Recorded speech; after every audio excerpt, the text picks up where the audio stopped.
नमस्कार, स्वागत है आप सभी का यंग भारत बिहार झारखंड में। मैं हूं आपके साथ मुदिता। क्या कोई ऐसा ब्रांड है जो हर चुनाव जीत का पर्याय था और आज अपनी ही राजनीति में जमीन ढूंढ रहा है? क्या वो रणनीतिकार जो प्रधानमंत्री से लेकर मुख्यमंत्री तक बना चुका है और खुद अपनी राजनीति नहीं बचा पाया? और सबसे बड़ा सवाल, ब्रांड प्रशांत किशोर का आखिर क्या होगा? क्या ये एक अंत है या एक नए अध्याय की शुरुआत है?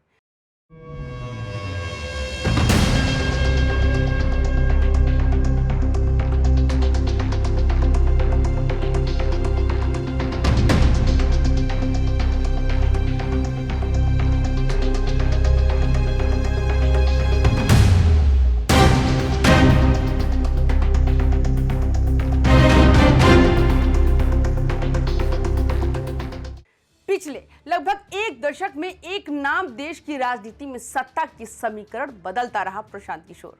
उनका काम सिर्फ प्रचार करना नहीं था, वो चुनाव की स्क्रिप्ट तक बदल देते थे। 2014 में नरेंद्र मोदी का हाईटेक कैंपेन, 2015 में नीतीश कुमार का महागठबंधन मॉडल और 2017 में कैप्टन अमरिंदर, वही 2021 में ममता बनर्जी की ऐतिहासिक वापसी और डीएमके तमिलनाडु में रिकॉर्ड जीत, हर जगह एक पैटर्न था। मोदी की डिजिटल आंधी, बिहार का महागठबंधन, बंगाल में दीदी और दीदी के मुकाबले खेला हुए की रणनीति और इन सबके पीछे पीके का दिमाग था। उनके लिए कहा जाता था कि वो नेता नहीं बनाते, सियासी ब्रांड बनाते हैं। पीके चुनाव नहीं लड़ते थे, पीके चुनाव लड़वाते थे और ये काम उनमें से कोई नहीं कर सकता था। लेकिन भारत की राजनीति में एक बात हमेशा सच रही, जो रणनीतिकार होता है वो मैदान में नहीं उतरता। लेकिन प्रशांत किशोर ने ठान लिया, 2022 में बिहार की सड़कों पर उतरने का ऐलान किया, जन स्वराज पदयात्रा की शुरुआत की। उन्होंने कहा था कि मैं बिहार को राजनीतिक और सामाजिक सुधार की नई राह दूंगा। वो गांव गांव पहुंचे, लोगों के घरों में बैठे, खेत खलियान चौपाल कोई जगह नहीं छोड़ी। एक रणनीतिकार से वो आंदोलनकारी बने, आंदोलनकारी से संगठनकर्ता और संगठनकर्ता से राजनेता। हर जगह जाकर एक बात कहते कि जन स्वराज पॉलिटिक्स नहीं, मिशन है। लेकिन मिशन और राजनीति दोनों का खेल अलग होता है। 3 साल तक वो बिहार की धूल फांकते रहे, 5000 किलोमीटर से ज्यादा की पदयात्रा की, हजारों पंचायतों में संवाद की, 10,000 कार्यकर्ताओं की टीम बनाने का दावा किया। उनकी बातों से लगता था कि बिहार बदलने आया है ये एक शख्स, और ये शख्स बाहर का नहीं, यही की मिट्टी में पला बड़ा है। लोगों ने उम्मीदें भी मान ली कि कई जगह भीड़ भी दिखने लगी। सोशल मीडिया पर पीके को लेकर चर्चा होने लगी। प्रशांत अकेले पड़ गए हैं तो क्या? उनके पास दिमाग है, डेटा है और डायरेक्शन है। लेकिन राजनीति उम्मीद और मेहनत से नहीं, नतीजों से तय होती है। फिर आए 2025 बिहार विधानसभा चुनाव। जन स्वराज पार्टी 238 सीटों पर चुनाव लड़ती है। पूरे बिहार में उम्मीदवार खड़े होते हैं।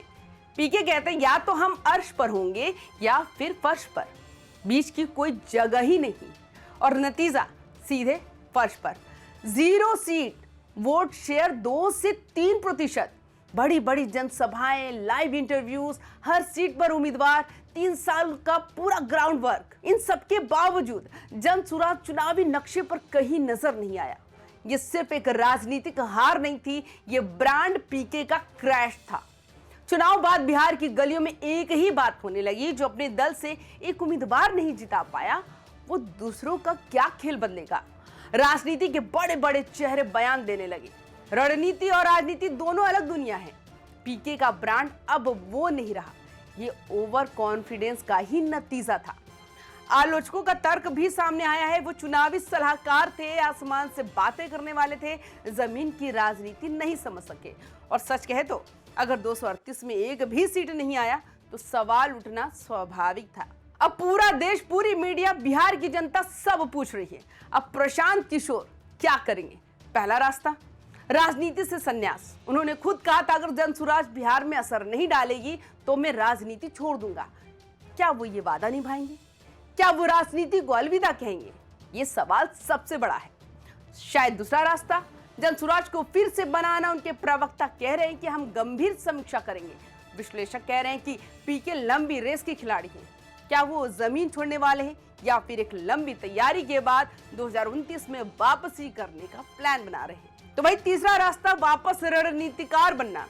ये रास्ता शायद सबसे विवादित है।